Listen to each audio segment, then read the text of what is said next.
WhatsApp guys, आज हम देखने वाले हैं dear Dhruv Rathee you are a bully. तो वीडियो है अभी ये न्यू चैनल से, और जिसने नियॉन मैन की वीडियो देखी तो उनको पता लग चुका होगा कंट्रोवर्सी का। बाकी नहीं पता होगा तो इस वीडियो के थ्रू आपको पता भी लग जाएगा। तो करते हैं साथ में एंजॉय। चैनल तो प्लीज सब्सक्राइब, वीडियो कर दे like. 1 2 3 go. Dear Dhruv Rathee, you are the reason I love India. आज मैं आपको थैंक यू कहना चाहता हूँ। सुनकर आप में से कई लोगों को विश्वास नहीं होगा, सार्केज़म लगेगा, क्योंकि कई लोग ध्रुव को बड़े ही इंसल्टिंग नामों से बुलाते हैं and I don't think he deserves this. लेकिन आज उनमें से कोई भी नाम यूज नहीं होंगे, क्योंकि बचपन से हमें सिखाया गया है अतिथि देवो भव। आप भारत के मेहमान हैं, इलेक्शन के अवसर पर आप हमारे देश आए हैं, इसीलिए थैंक यू। लेकिन आपके लेटेस्ट वीडियो में मुझे एक गलती मिली। ये गलती पर्टिकुलरली मेरे बारे में थी, इसीलिए I thought I should let you know. लेकिन दूसरी तरफ जो लोग इनके खास हैं, उन्हें स्टेज पर बुलाओ, नरेंद्र मोदी उनके साथ हाथ मिलाएंगे। इसके लिए नेशनल क्रिएटर्स अवार्ड बनाए गए। कुछ विनर्स जेन्युइन थे, क्योंकि थोड़ी बहुत क्रेडिबिलिटी भी बनानी पड़ती है। लेकिन कई सारे मोदी की चरण वंदना करने वाले गोदी यूट्यूबर्स को यह अवार्ड दिया गया कि 1% एनर्जी से अगर हम बात कर पाए तो फिर हम उस मैसेज को थैंक यू दोस्त। मैंने बहुत याद करने की कोशिश की कि मैंने मोदी जी की चरण वंदना कब की। पूरे क्लिप में कहीं दिख नहीं रही है। हो सकता है इतने सालों के लिए देश के बाहर रहने की वजह से आपको चरण वंदना इस शब्द का मीनिंग याद ना हो। तो चलिए आपको याद दिलाते हैं। चरण वंदना इसे कहते हैं जब किसी के पैर छुए जाते हैं। जब भी मैं मेरी दादी से आशीर्वाद चाहता हूँ, तब मैं उनकी चरण वंदना करता हूँ। ये मेरे संस्कार है। मुझे बचपन से सिखाया गया है कि इससे हमारा ईगो कंट्रोल में रहता है और इससे हम छोटे नहीं होते। और इसी वजह से मैं मेरे परिवारजनों, किसी गुरु या फिर किसी भी बड़े के पैर छूने से नहीं कतराता। अवार्ड तो हमें दिल्ली के एजुकेशन मिनिस्टर ने भी दिया है। क्या हमने उनकी भी चरण वंदना की थी? लेकिन नेशनल क्रिएटर्स अवार्ड के दिन जब हम मोदी जी से मिले, तब मैंने उनकी चरण वंदना नहीं की। हो सकता है कि आपके स्क्रिप्ट राइटर ने गलती की होगी या फिर एडिटर ने बाय मिस्टेक हमारी क्लिप यूज की होगी, क्योंकि मैंने बहुत ढूंढने की कोशिश की, लेकिन ये चरण वंदना वाली क्लिप कहीं मुझे मिली नहीं। सो डियर ध्रुव राठी, अगर आपके पास ये चरण वंदना की एक्सक्लूसिव क्लिप है तो प्लीज मुझे फॉरवर्ड कर दीजिए। इनफैक्ट आपके सारे फॉलोअर्स को भी फॉरवर्ड कर दीजिए। वही फॉलोअर्स जिन्होंने अब तक कमेंट्स में गालियां देना स्टार्ट कर ही दिया होगा। हाँ, अगर नहीं है तो पब्लिकली सॉरी कह दीजिए। हो सकता है इससे आपका ईगो थोड़ा कंट्रोल में आ जाए। डियर ध्रुव राठी, जब मैंने ये वीडियो ढूंढने की कोशिश की तो मुझे कुछ और ही वीडियोस मिलने लगे, जैसे कि ये वीडियो जहां पर हमने मणिपुर पर सवाल उठाए। एक नहीं, दो वीडियोस बनाए। या फिर ये वीडियो जहां पर हमने पूछा कि भारत का पासपोर्ट स्ट्रॉन्ग कैसे बन सकता है। या ये वीडियो जहां हमने रेसलर्स प्रोटेस्ट की बात की। या ये वीडियो जहां हमने कहा कि भारत का टैक्स पेयर भारत की सबसे अब्यूज्ड माइनॉरिटी। लद्दाख के इशू के बारे में हमने तब भी वीडियोस बनाए जब मामला ट्रेंडिंग नहीं था, लेकिन उतना ही इंपॉर्टेंट था। हर क्रिएटर उन मुद्दों पर बात करता है जो उसे सही लगता है। वो टॉपिक्स कवर करता है जो उसके हिसाब से उसका ऑडियंस देखना चाहता है। कभी वो वीडियोस क्रिटिकल होते हैं तो कभी हमारी अचीवमेंट्स को सेलिब्रेट करते हैं। यस, हमारी अचीवमेंट्स, क्योंकि देश की इन अचीवमेंट्स को मैं मेरी खुद की अचीवमेंट्स मानता हूँ। मेरे स्कूल में हर दिन एक प्रतिज्ञा होती थी, भारत माझा देश है, सारे भारतीय माझे बांधव है, माझ्या देशावर माझं प्रेम है। जब देश कुछ अच्छा करे तो उसकी प्रशंसा करो, और जब कुछ बुरा करे तो उसकी निंदा करो। यही हमारा काम है, राइट? ऑफ कोर्स हम न्यूज नहीं है, हमसे कई वीडियोस मिस होते हैं। जैसे हमने केरला फाइल्स के बारे में कोई वीडियो नहीं बनाया, हमने वीर सावरकर मूवी पर कोई वीडियो नहीं बनाया, संदेश खाली पर कोई वीडियो नहीं बनाया। वीडियो बनाते तो काफी व्यूज आते, लेकिन हम वीडियो नहीं बना पाए। ऐसे कई सारे वीडियोस हैं जो हमसे बनाना मिस हो गया, जैसे आपसे भी होते हैं। जैसे उदयपुर के कन्हैया लाल की केस आपने मिस कर दी। शायद उस वीडियो को भी मिलियंस में व्यूज आ सकते थे, लेकिन मैं समझ सकता हूँ आपको आपके चैनल पर कौन से वीडियोस अपलोड करने चाहिए और कौन से नहीं। ये मेरी एक्सपर्टीज नहीं है, ये आपका डिसीजन है। लेकिन मैं आपको थैंक यू कहना चाहता हूँ, क्योंकि आपने इंटरनेट का पुलिस बनकर ये डिसाइड करना स्टार्ट कर दिया कि कौन से क्रिएटर ने किस टॉपिक पर वीडियो बनाना चाहिए और किस टॉपिक पर नहीं। और अगर किसी क्रिएटर ने उस टॉपिक पर वीडियो बनाया जिस पर आप नहीं चाहते कि वो वीडियो बनाए, तो वो गोदी यूट्यूबर। थैंक यू मुझे ये सिखाने के लिए कि जब आपके एक लिमिट के ऊपर सब्सक्राइबर हो जाते हैं, तब आप ये भी कंट्रोल कर सकते हैं कि कौन किस चीज के बारे में वीडियो बना सकता है और कौन नहीं, किससे किस चीज के बारे में बात करने की अनुमति है और किसे नहीं। और अगर किसी ने गलती से उस टॉपिक को छेड़ा तो आपके लॉयल फैंस तो है ही ना संभालने के लिए। कुछ लोग इसे फ्रीडम ऑफ स्पीच का उल्लंघन कहेंगे। क्या है ना, फ्रीडम ऑफ स्पीच का एसेंशियल मीनिंग ही ये होता है कि हर पॉइंट को एग्जिस्ट करने की अनुमति है, चाहे वो आपको अच्छा लगे या ना लगे। जब एक इंसान ये डिसाइड करने लगता है कि किसने किस चीज पर बात करनी चाहिए और कौन से ओपिनियंस चुप कर देने चाहिए, तो इसे ही सेंसरशिप कहते हैं, इसे ही इंटरनेट की डिक्टेटरशिप कहते हैं। लेकिन आपने मुझे सिखाया है कि अपने से छोटे क्रिएटर को बुली करना ठीक है। अब इसके बाद कुछ लोग आपको भी इंटरनेट का बुली कह देंगे। क्रिएटर अवार्ड के दिन मेरे दोस्त रणवीर को भी अवार्ड मिला and I am very happy for him. Ranveer एक क्रिएटर एजेंसी का को फाउंडर है। इस एजेंसी के साथ आपने भी कभी ना कभी तो काम किया ही होगा ना। उनकी वजह से आपको भी ब्रांड डील्स तो मिली होंगी ना। अवार्ड तो उन्हें भी मिला था, लेकिन आपने आपके वीडियो में चरण वंदना का एग्जाम्पल देते समय उन्हें नहीं मुझे चुना। क्यों? यहाँ टेक्निकल गुरुजी को भी अवार्ड मिला था जो आपके सीनियर हैं, लेकिन आपने उन्हें नहीं चुना, मुझे चुना। क्यों? यहाँ ट्रिगर्ड इंसान भी थे, यहाँ अंकित बयानपुरिया भी थे, और आपने इनमें से किसी को भी टारगेट नहीं किया, जो काफी सही बात है। Nobody deserves to be targeted for an award that they got like this। और तो और ऑडियंस में ऐसे कई सारे क्रिएटर्स थे जो अगर उन्हें अवार्ड मिलता तो बड़ी ही खुशी से एक्सेप्ट भी करते, लेकिन आपने उन्हें चरण वंदना करने वाले क्रिएटर्स नहीं कहा। अगर एग्जाम्पल देना ही है तो कुछ क्रिएटर्स थे जिन्होंने एक्चुअली चरण स्पर्श किए, जो उनकी मर्जी है, उनका राइट है, उस मोमेंट उन्हें जो सही लगा उन्होंने वही किया। लेकिन आपने, आपकी टीम ने पर्टिकुलरली उसे ही चुना जिसने चरण वंदना नहीं की थी। आपने मुझे ही क्यों चुना? क्या आप मुझे कंपटीशन मानते हैं? क्या 18-19 मिलियन सब्सक्राइबर्स वाला एक यूट्यूबर जो 10 साल से कंटेंट बना रहा है मुझ जैसे नए नवेले क्रिएटर से डर गया है? या आपको मुझ पर किसी बात का गुस्सा है?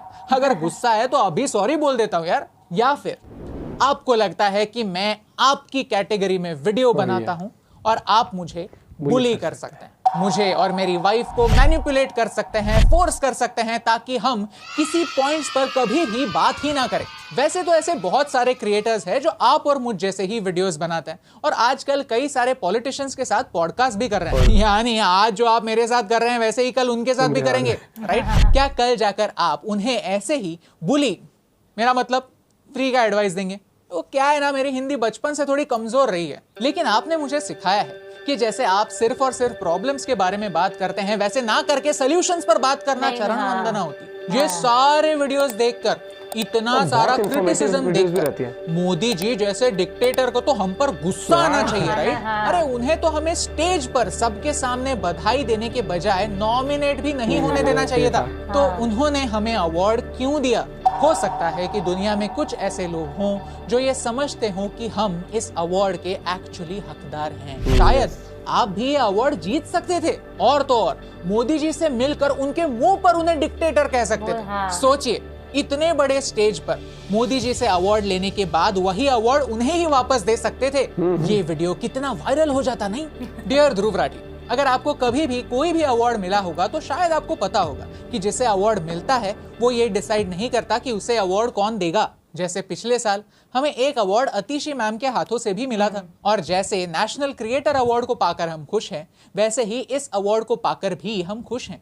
और जिन्होंने हमें अवार्ड दिया उनका हम सम्मान करते हैं, उनसे तमीज से पेश आते हैं, और वो हमें शायद इसलिए अवार्ड देते हैं क्योंकि हमारे काम में दम है। डियर ध्रुव राठी, आपने हमें बहुत कुछ सिखाया है। इंटरनेट का पुलिस बनना आपने हमें सिखाया, अपने से छोटे क्रिएटर को बुली करना आपने हमें सिखाया, अवार्ड के लिए अप्लाई ही ना करना और फिर जिसे अवार्ड मिले उसे अनडिजर्विंग कह देना आपने हमें सिखाया, सिलेक्टिव आउटरीच आपने हमें सिखाया, चरण वंदना की नई डेफिनेशन आपने ही हमें सिखाई, और आपने ही हमें भारत से प्यार करना भी सिखाया। क्योंकि कल ही के दिन मेरे शहर में इलेक्शंस हुए, मैंने वोट किया और फिर मैं मेरी दादी को भी वोट करने लेकर गया। मेरी दादी को घर छोड़कर मैं मेरे घर वापस जा ही रहा था, तभी मुझे रास्ते पर एक और बूढ़ी दादी और उनकी बेटी दिखी। मैं गाड़ी चला रहा था तो मैंने उन्हें लिफ्ट दी। बातें करते करते पता चला कि इस दादी को डिमेंशिया है, यानी वो खुद अपनी बेटी का नाम भी ठीक से कभी कभी याद नहीं कर पाती थी, लेकिन उन्हें ये याद था कि वोट करना हर सिटीजन का कर्तव्य है। उन्हें मैंने वोटिंग स्टेशन पर ड्रॉप किया, उन्होंने वोट दिया और वापस आकर जब वो मेरी गाड़ी में बैठी तब उन्होंने मुझे बताया कि उन्होंने किसे वोट दिया। उन्होंने उस कैंडिडेट को वोट नहीं दिया जिसे मैंने वोट दिया था। यानी अगर सोचा जाए तो मैंने मेरे ही काम से किसी की हेल्प करके मेरे ही एक वोट को कैंसिल आउट करने में हेल्प की। लेकिन इस पूरे इंसिडेंस में मुझे इस बात का गर्व है कि मैंने किसी की मदद ये सोचकर नहीं की कि वो किसके लिए वोट करने जा रहा है। इलेक्शन के दिन जरा आपके इर्द गिर्द का माहौल देखिए और नोटिस कीजिए। मेरा वोटिंग सेंटर एक स्कूल था। यहाँ स्कूल के बच्चे अनजान लोगों को व्हील चेयर पर बिठाकर पोलिंग स्टेशन तक पहुंचा रहे थे, उन्हें गाइड कर रहे थे। कोई वोट करने के लिए घंटों के लिए धूप में खड़ा था, कोई काम करने के लिए दूसरे शहर रहता है लेकिन वोट करने के लिए अपने होम टाउन आया है। कोई 90 साल के दादाजी भी हैं जो बड़ी एक्साइटमेंट में अपना कर्तव्य निभा रहे हैं। ये सारे लोग वही लोग हैं जिन्हें इस बात पर विश्वास है कि भारत एक डेमोक्रेसी है और भारत एक डेमोक्रेसी ही रहेगी। एक इंसान के कहने से क्या फर्क पड़ता है? सच सबको अपनी आंखों के सामने दिखता है, बस वो आंखें खोलने की जरूरत होती है। वैसे तो 10 दिन में पूरा का पूरा अमेरिका घूमा जा सकता है, वैसे टूर्स भी होते हैं, लेकिन उन 10 दिनों में सिर्फ एज अ टूरिस्ट आप अमेरिका एक्सप्लोर कर सकते हैं। अगर एक देश की असली ब्यूटी को देखना है तो उस देश को अपनाना पड़ता है। एक झंडा ट्विटर की बायो पर लगाकर नहीं, उस देश को अपने दिल में रखना। डियर ध्रुव राठी, आज मैं आपको एक मूवी रेकमेंड करना चाहता हूँ, the secret life of Walter Mitty. बहुत गजब मूवी। एक लाइन है, beautiful things don't ask for attention. Election के दिन हर इंसान की इस फ्यूटाइल एक्टिविटी में विश्वास रखने की कहानी वो नहीं जान सकता जो सिर्फ एज अ टूरिस्ट भारत आता है। जो कहता है कि अपने बार्बर को, अपने टेलर को, अपनी मेड को मेरे वीडियो दिखाओ, तब भी वो सही वोट दे पाएंगे। जिन्हें भारत पर भरोसा है, जिन्हें भारत की जनता पर भरोसा है, वो ये जानते हैं कि ये देश बहुत बड़ा है, देश बहुत डाइवर्स है और देश की जनता आपसे ये बेहतर जानती है कि देश के लिए सही क्या है। जो वहाँ रहते हैं उन्हें ज्यादा पता है। वीडियोस दिखाकर मैनिपुलेट करने की जरूरत नहीं है, लेकिन आपको जैसे वीडियोस बनाने हैं वैसे वीडियोस बनाना कंटिन्यू, वो आपका चैनल है। क्यों पता है? क्योंकि इलेक्शन के दिन मैंने जो सबसे सुंदर चीज देखी थी वो यही थी कि कोई भी इंसान आपके वीडियोस देखकर अपना वोट नहीं चेंज करता। और तो और ना कि मेरा वीडियो देखकर कर रहा था। वोटिंग करने के लिए फील करते हो किसी को भी शायद आपका और मेरा नाम पता भी नहीं हो, हम इंटरनेट पर वीडियोस बनाते हैं, दैट्स इट। हम सुभाष चंद्र बोस नहीं हैं, कोई क्रांतिकारी नहीं है। हम देश को बचाने के लिए यहाँ पर नहीं आए हैं। ये फीलिंग है, काफी हम्बलिंग फीलिंग है कि आपके वीडियोस को आने वाले 20 मिलियन व्यूज भी देश के पॉपुलेशन के 2% भी नहीं। तो आपकी वजह से मैंने ये समझा है कि देश का नागरिक बहुत समझदार है। वो आपकी या मेरी बातों से इन्फ्लुएंस होने वाला नहीं है। देश को डिमेंशिया नहीं है, उसे हमारे पिछले 10 सालों की सारी अचीवमेंट्स के बारे में पता है और सारे फेलियर्स के बारे में पता, और कितना क्या कुछ पहले भी हुआ। यही कहना चाहता हूँ कि इसे नमस्ते कहते हैं, चरण वंदना नहीं। और जिस देश 1.4 बिलियन की जनता किसी एक की बातों से इन्फ्लुएंस नहीं होती, उसे मेरी डेफिनेशन में डेमोक्रेसी कहते हैं। And that's the reason why I love no pictures जो आसपास कट पेस्ट करने जो you have taught us bullies come in alpha। ओ भाई साहब, नहीं, जैसे जो पिक्चर्स होती है ना इधर उधर से काट के आधी अधूरी इन्फॉर्मेशन, ना कोई बैकग्राउंड पिक्चर्स लगाई थी, ना कोई ग्रीन स्क्रीन थी, सिंपल बोला, फैक्ट बोला। और ये चीज हम भी बोलते थे कि अब ये न्यू को, ये मैंने उस दिन बोला भी था, टाइम से वीडियो पे रिएक्ट किया जब अभी न्यू को अवार्ड मिला था, ये डिजर्व करते हैं इन्होंने, कि जहाँ बीजेपी या मोदी की गलती होती है बंदा पॉइंट आउट करता है। आप लाते हैं हमेशा। एक भाई जिसने पहली बार भी अगर वीडियो देखी होगी ना अभी ये न्यू की, और आप इनकी पुरानी वीडियो उठा के देख लेना, आपको पता चलेगा कितना क्रिटिसाइज बीजेपी को किया है, कितना भी क्रिटिसाइज किया है, ऑन पॉइंट्स किया है। ठीक है, ये चीज मैंने कुछ दिन ऐसे ऐसे टॉपिक उठाए, मतलब कि अगर आप कहोगे तो वो बीजेपी के अगेंस्ट जा सकते हैं। कुछ दिन पहले एक टॉपिक में बोला था कि जैसे ध्रुव राठी वीडियो बनाता है, ठीक है, लेकिन अगर आप उसका चैनल देखोगे ना, उसका चैनल ऐसा लगता है कि वो नहीं, वो अगेंस्ट मोदी है, पर्टिकुलर एंटी मोदी है, मतलब वो फैक्ट्स वाला चैनल नहीं लगता, वो पर्टिकुलर एंटी मोदी चैनल लगता है। अब एक चीज बताओ, नहीं मेरे को एक चीज बता, इतना मतलब कांग्रेस अगर 60 साल भी रही है, ठीक है, ऐसा है ही नहीं कि 60 साल में एक नहीं, भी गलती नहीं हुई। नहीं, कांग्रेस बहुत अच्छा काम कर रही है, मैं बताता हूँ कैसे कर रहे हैं। सब अपने लेवल पर काम करते हैं बहुत अच्छा। मेरा कहने का मतलब है कि ये जो जनता है ना, वो वीडियो से इन्फ्लुएंस नहीं होती, वो लोगों में रहती है, वो न्यूज देखती है। सबसे पहले ना, अगर आप एक देश के नागरिक हो, आपको अपने देश के बारे में पता होना चाहिए, क्या अचीवमेंट कर रहा है, किस तरीके से देश चल रहा है। सिर्फ एक 10, 50, 40 मिनट की वीडियो से आप डिसाइड करते हैं कि देश बहुत अच्छा है, कि पूरे साल कुछ मत देखो देश के बारे में। बहुत अच्छा एग्जाम्पल था कि एज अ टूरिस्ट आके आप जान नहीं सकते किसी उसको। इंडिया का जो सफर रहा है ना, उसको आप देखो 10 साल में, कि डिमोनेटाइजेशन भी आई थी, कोविड भी आया था, देश ने कैसे कमबैक करा था, किस तरीके से देश आज ग्रो कर रहा है, कितने कैसे कैसे इंडिया का फॉरेन रिजर्व बढ़ रहा है, किस तरीके से इंडिया तेजस बना रहा है, किस तरीके से इंडिया की जीडीपी ग्रोथ चल रही है, किस तरीके से इंडिया के अंदर उस लेवल पे महंगाई, और उस लेवल पे महंगाई नहीं हो रही जितने की अमेरिका जैसे देश ये सब भी झेल रहे थे। रिसेशन पीरियड की बात करें, वंदना बोला था ना ऐसे करके, तो इंडिया में ना जो एज है, पहली बात तो मोदी जी है एज, भाई पैर भी छू लेते, मेरे हिसाब से कोई गलत नहीं था। वही मैं बोल रही हूँ कि वो मैं होता तो मैं तो छू लेता। हाँ ऑब्वियसली, मैं तो नेचुरली, मैं तो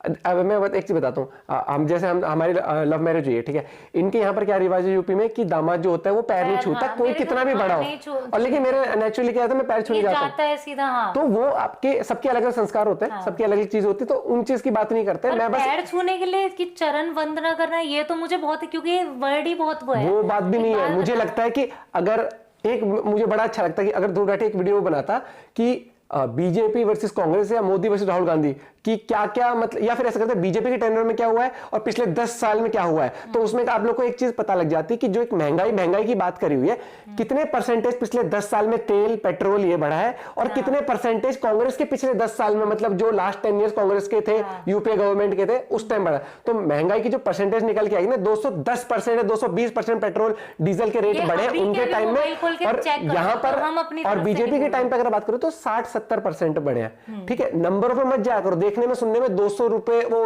लगभग 100 रुपए पेट्रोल, और उनके टाइम में सिर्फ 50-60 रुपए, वो नहीं होती है महंगाई, कैलकुलेशन करी जाती है। जैसे आप बताते ना कि एक ब्याज कितने परसेंटेज पे आपको एफडी कितना मिल रहा है हर एक चीज, और कोई भी देश ना हमारा सगा नहीं है जो आज से 50 साल पहले वाले रेट पे हमें कच्चा तेल देगा या कुछ भी देगा। ठीक है, तो ये समझ लो, जब 5 का पार्ले जी इतना बड़ा आता था ना, और वो बेचारे की साइज घटती जा रही है, तो रशिया भी जब तेल देगा ना, तो एक लिमिट तक ही बाकी कंट्रीज से थोड़ा कम रेट पे दे देगा वो, लेकिन वो आज से 25 साल पहले वाले रेट पे नहीं देगा। मजदूरी भी याद है 50 साल ऐसे होती थी, 30, 40, 50 रुपए उस टाइम पे, क्योंकि उस टाइम सारी चीजें वैसे थी। आज वही अगर देखेगा, लेबर चौक जो मजदूर है वो 700 से 1000 रुपए की दिहाड़ी होती है उस पे, तो हर चीज ही बड़ी। और अगर आपको लगता है कि सरकार सरकारी नौकरी देके पूरे देश को आजाद कर सकती है गरीबी से, तो उस वहम में बहुत देश सोचते हैं। तो फिर मैं एक छोटा सा एग्जांपल दूंगी, ये जिस भी कंट्री में रहता है वहाँ 100% सब गवर्नमेंट जॉब कर रहे हैं। नहीं कर सकते यार, अगर सबको सरकारी नौकरी मिल गई तो कौन कंपनी गाड़ी बनाएगी, कौन चंपरास बैठ के बनाएगा है, कौन परचून की दुकान खोलेगा है, कौन शेव करेगा, कौन पंचर लगाएगा। नहीं, सब वो काम छोटा बड़ा नहीं होता, लेकिन ये कह देना कि सरकारी सब कुछ करेगी। छोटा सा एग्जांपल, अगर ऐसा है तो क्या 2014 से पहले सबके पास नौकरी थी, गवर्नमेंट जॉब कर रहा है? 50-60 साल तो सब। मैं यही कहता हूँ कि ना मैं ये कहता कि बीजेपी बहुत अच्छी है, ना मैं कहता हूँ कांग्रेस बहुत अच्छी है। मैं सबसे पहले कहता हूँ कि लीडर, फेस वैल्यू। और आप अभी यार, मैं कांग्रेस को देखता हूँ ना, कांग्रेस तो ये जो इंडिया अलायंस जो बनाया हुआ है, उसको देख कैसे मुझे लगता है यार, एग्जाम्पल, चलो मैं राहुल गांधी को वोट दिया तो मैं कहीं ना कहीं ममता बनर्जी को वोट दे रहा हूँ, मैं कहीं ना कहीं तेजस्वी यादव को भी वोट दे रहा हूँ, और लीडर जो निकलेगा मुझे वो भी कंफ्यूज है अभी मेरे को। तो भाई यार, मैं तो सोच समझ के, सबका पॉइंट ऑफ व्यू अपना होता है, तो आप किसी को भी देते हो। डिक्टेटरशिप कहना बहुत आसान होता है, रियल डिक्टेटरशिप होती तो इस तरह की वीडियो, अगर जिस चाइना के अंदर आप ऐसी वीडियो निकाल के, वहां पे इस तरह की वीडियोस। अभी एनयू ने बहुत सही बोला कि इतना ही अगर डिक्टेटरशिप होती, ये सिर्फ वर्ड सुनने में ही ऐसा लगता है डरावना सा, तो ये अभी एनयू के बहुत सारे टॉपिक्स ऐसे थे, वो लाइव भी नहीं होती, वो वीडियोस लाइव नहीं होती, अवार्ड नहीं मिलता, आते भी नहीं वहां तक। सब कहने वाली बात है। अपने बाकी लोग समझदार हैं, लोग जब वोट डालने जाते हैं ना, तो अपने हिसाब से देख के जाते हैं। और अगर आप मैनिपुलेट लोगों की बातों से हो रहे हो, तो आपकी खुद की डिसीजन मेकिंग नहीं है फिर तो, सबसे पहली बात ये। और अगर आप पूरे सरकार के 5 साल के टेन्योर में आप चुप रहते हो, आप कोई न्यूज नहीं देखते, कुछ नहीं देखते, और सीधा आप सोचते हो कि इलेक्शन आ गए, मैं एक कोई वीडियो देख लेता हूँ, उससे डिसाइड करूंगा किसको वोट देके आना। ऐसा नहीं होता भैया, आप एक देश में रह रहे हो। चलो ठीक है, एक वीडियो का बताती हूँ, ठीक है, जो वो थी, जो प्रियंका गांधी है, कह रही है कि अगर मैं आपको रोजगार दूंगा 5 किलो राशन, जब वो 5 किलो राशन खत्म हो जाएगा तब क्या करोगे? रोजगार आपको क्या बोला था, आत्मनिर्भर बनाता है, राशन नहीं। तो 5 किलो वो कौन है, खड़गे गया था कि 10 किलो हम आएंगे, 5 दे रहे तो हम 10 दे रहे हैं, वो भी छोड़ो। उसमें जो राहुल गांधी वो कहता है मैं महीने के 8,500 रुपए खटाखट आपके बैंक अकाउंट में। तो वो 8,000 वो आत्मनिर्भर बना रहा है, देश के युवा को बोला है स्पेशली। एक चीज समझना, जो 5 किलो आटा एग्जाम्पल जो राशन मिलता है ना, जो नीडी है, जिनको जरूरत है, वो उनके गुजर बसर के लिए होता है, उनकी लाइफस्टाइल चेंज नहीं कर देगा वो आटा, पहली बात तो। और अगर वो उतना सपोर्ट भी गवर्नमेंट नहीं देगी ना 5 किलो 7 किलो का, तो वो बेचारा पढ़ लिख के कुछ बन भी नहीं। सबसे पहले पेट भरना होता है आपको, तो हर एक चीज का लॉजिक होता है, इलॉजिकल होके तो दुनिया चलती है, ठीक है। तो थोड़ा समझदार होना चाहिए। बाकी जिनको लगता है देश खतरे में है, तो भैया एक बार फैक्ट चेक कर। जो देश के, एक बात बता, जो देश के बाहर रहते हैं उन्हें लगता है, नहीं, इंडिया में भी कई लोगों को लग रहा है कि सब लोग को लगता है कि 20 मिनट की वीडियो देख के, 40 मिनट की वीडियो देख के, और कभी न्यूज नहीं देखना कि इंडिया क्या अचीवमेंट्स हासिल कर रहा है, लेकिन 20-25 मिनट की वीडियो आप देख के आप डिसाइड कर लोगे भाई साहब देश में तो बहुत ही वो दिक्कत वाली सिचुएशन आ गई है, ये हो गया वो। ऐसा नहीं होता। आप जान लो देश के बारे में, आप थोड़ी सी न्यूज भी देखा करो टाइम टू टाइम। इतनी देश की फिक्र है ना देश को बचाने की, तो आज सो कॉल्ड कमेंट में आजकल बहुत सारे लोग आ चुके हैं देश बचाना है, मोदी हटाना है। तो पहले आप ये 10 साल थे ना, तो क्या आपने सच बताना, आप न्यूज देखते भी थे ढंग से? और जो एक दिमाग में डाल दिया ना, बेरोजगारी बेरोजगारी बेरोजगारी, सरकार नौकरी नहीं दे रही, उससे बाहर निकलो।